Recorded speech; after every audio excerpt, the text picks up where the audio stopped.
Have you ever wondered how blind people read sheet music? It's one of the core pillars of modern music education and having musical literacy. But when the skill is called sight reading and you don't have sight, how do you do it? In this video, I'm going to take you through 3 strategies I use as a blind musician to navigate sheet music.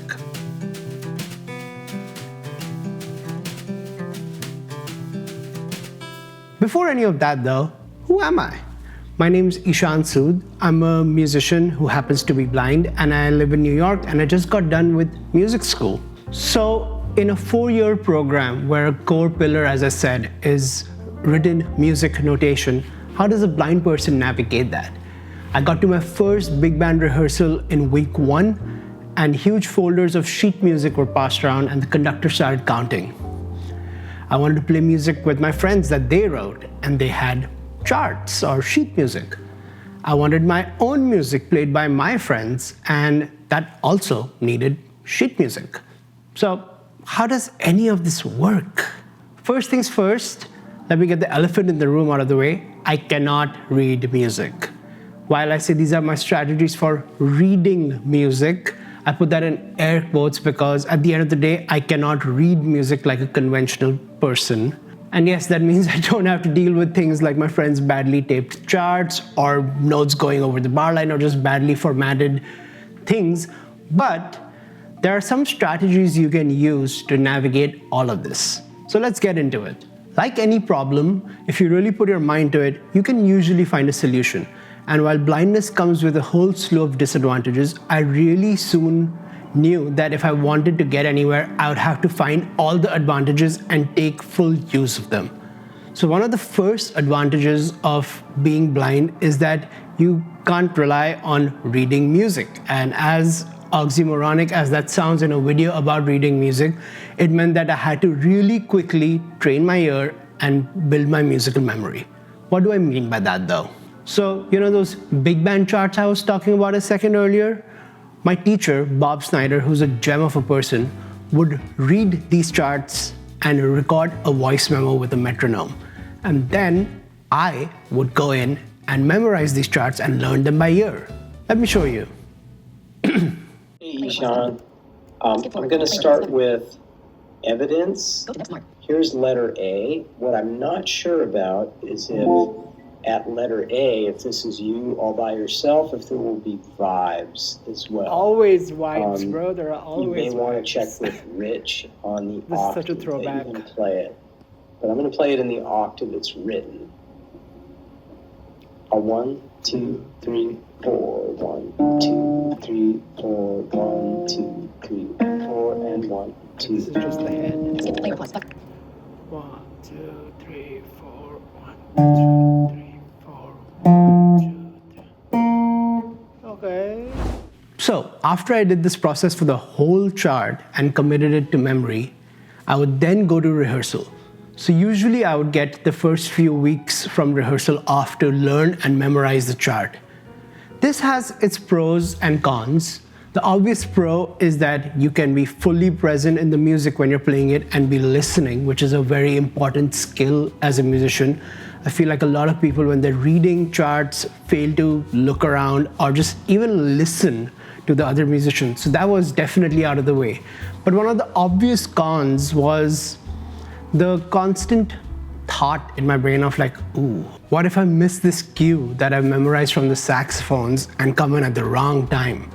And the thing with big band music or even classical orchestral music or any such music that's written for a large group is that usually it's very specific and it's hard to just skim over something or gloss over something. You need to be precise. So that was definitely a con that I had to keep that in my mind. But like I said, I use this as a notion of training my musical memory and just getting things going and making sure that in the future, I didn't really have to worry and I could trust my musical memory. And this really helped me learn music faster. This kind of extends to small group music. However, small group music, especially in jazz, as a rhythm section player for me, I play guitar, is not very prescriptive. And what I mean by that is that there is more room to improvise and make up parts based on a bigger structure. But because of small group music, I developed my favorite party trick, which is that if someone reads me the changes to a song or a standard once, I can pretty much play them back immediately. Let me show you. Hey man, do you know A Beautiful Friendship by Donald Kahn? Nope. Okay, I'm gonna give you the changes. It's one chord per bar, except for the fourth bar of the A. Sweet. It's C major 7, G flat 7, sharp 11, F major 7, then 2 chords per bar, E half diminished, A7 flat 9, A minor 7, D7, D minor 7, G7. Cool. Then the B is G minor 7, C7, F major 7, B flat 7, E minor 7, A7, D7, G7 sharp 5. All right. Count me off. 1, 2, 1, 2, 3, 4.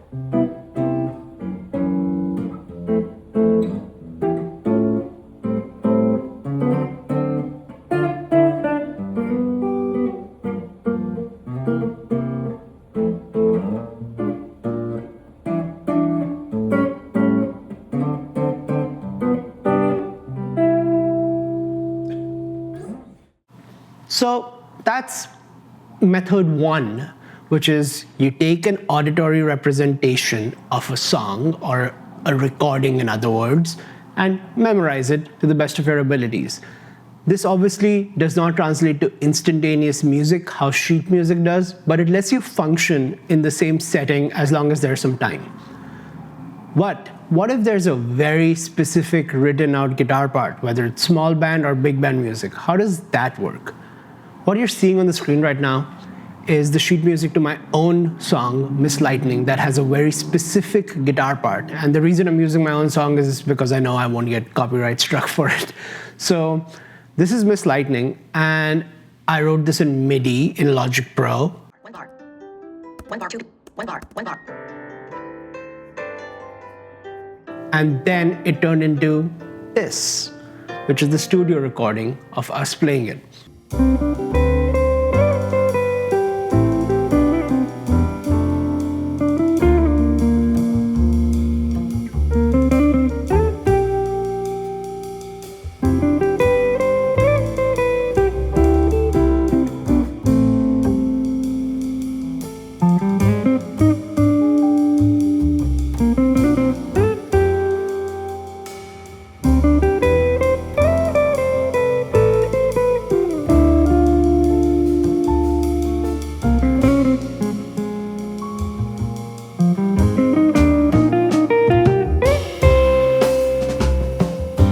Now, this also applies to pop and R&B and rock music, which I played a lot of before I got into jazz, and I wish I still did a little more. But a lot of those songs have very specific guitar parts. And the good and the bad part is that no one's really sending out specific written out charts for pop and R&B music. You're kind of expected to learn those by ear most of the time, if they're covers especially. If it's a new song, maybe the musical director will send you either a MIDI mockup, which is an audio representation, or a chart. But regardless, you still have to just memorize those parts. And that style of music, sheet music's not really part of the zeitgeist of that genre. So you can get away with more when you don't read that music. And usually if I have a day and I have a set of say 10 to 15 new songs, if they're pop songs, I can usually learn about, on an average, 12 or so pop songs in a day with specific guitar parts, and it's usually pretty smooth. But that's come from years of doing it. When I first started, it used to take me a whole day to learn a song. And now it's gotten to a point where there's a system and a process where it makes all of those things easier. Another important part about music writing, and I mean literally writing out your music in 2025, 2026, is that almost everyone, actually I don't know a single person who writes their charts by hand, and that brings me to say that everyone writes their music notation in software. They use softwares like Sibelius or Dorico or MuseScore, which are digital audio apps that let you notate sheet music. And the good part about this is that with a few clicks of a button, you can export something called MIDI or Music XML, which you can then import into Logic Pro or GarageBand or any other DAW and get an auditory representation. So I think that's pretty sick, and it's pretty cool that softwares can do that these days. And it makes my life much easier because almost everyone I've worked with has been more than happy to just bounce out a MIDI file, because that way they don't have to do any extra work really apart from clicking a few buttons and send me the chart. And that way I can get an auditory file that I can then use to go back and do the same thing I do with other stuff, which is memorize the music and be present and learn it and internalize it. All of this being said, there's a fair share of situations where I've had to gracefully bow out. If, let's say, someone called me for a big band gig today evening and was a bunch of charts I've never played, as much as I would love to play that show, I would have to say no. And initially I felt kind of bad about it, but over the years I've realized that it is what it is, and there's no point, because like if there was a way to work around that, I would, but there really isn't. It's kind of like driving. Like, I would never feel bad about not being able to drive, so I don't feel bad about those situations either because I can't help them. Similarly, if the show was tomorrow evening and someone sent me 10 songs with really, really hard jazz melodies that I had to play alone, I would probably say no, because it would be hard to memorize 10 really hard melodies in a day.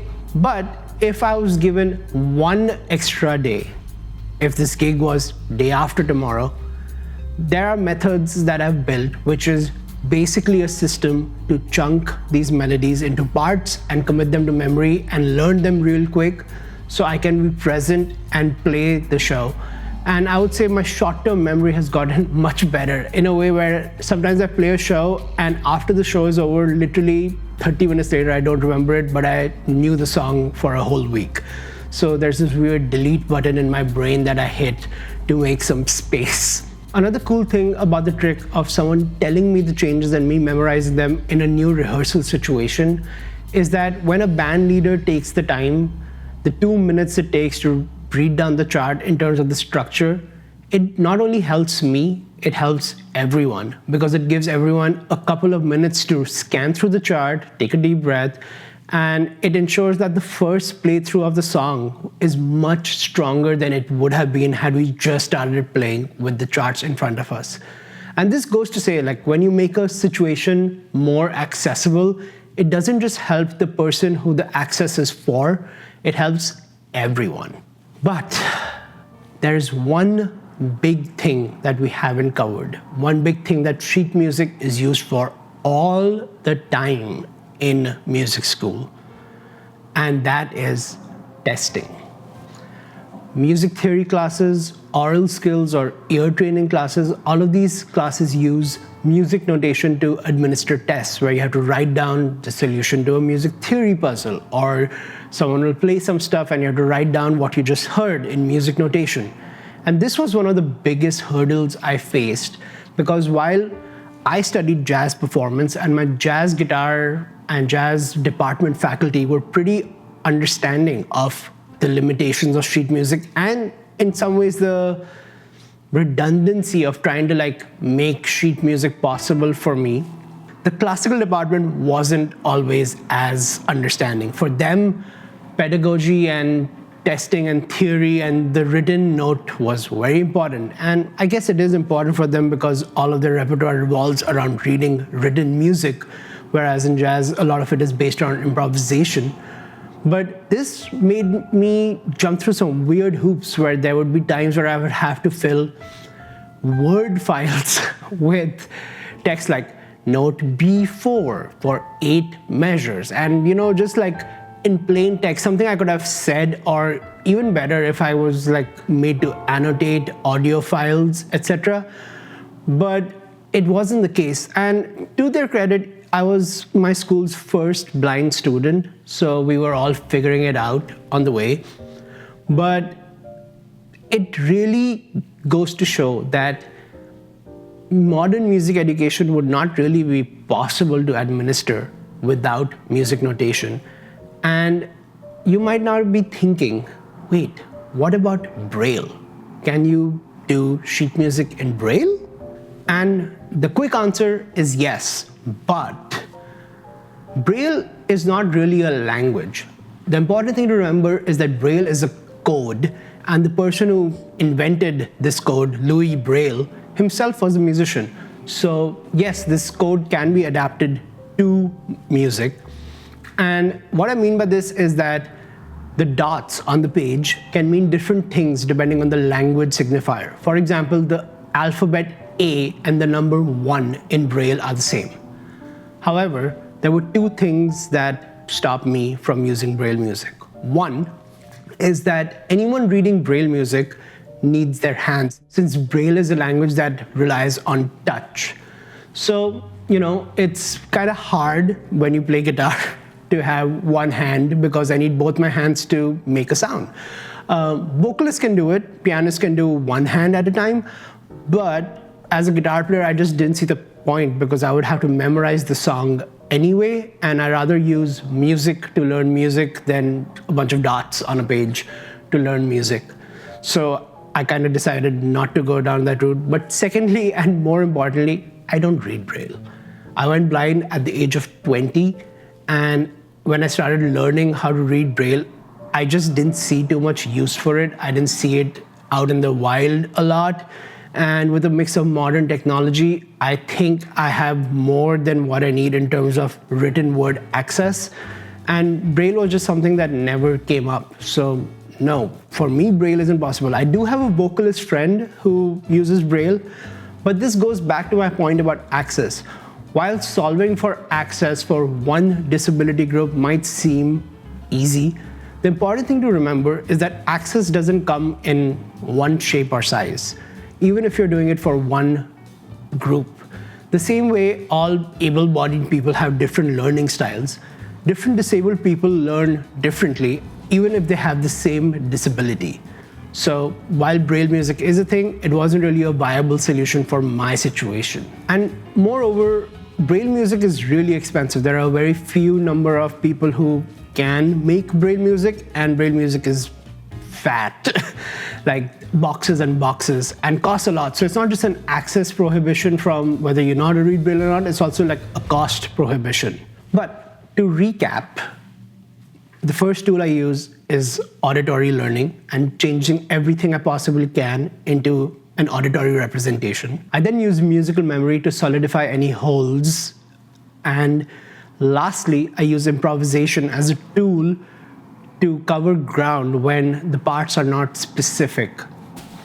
If you made it this far, you probably enjoyed this video. I mean, you saw the whole thing, right?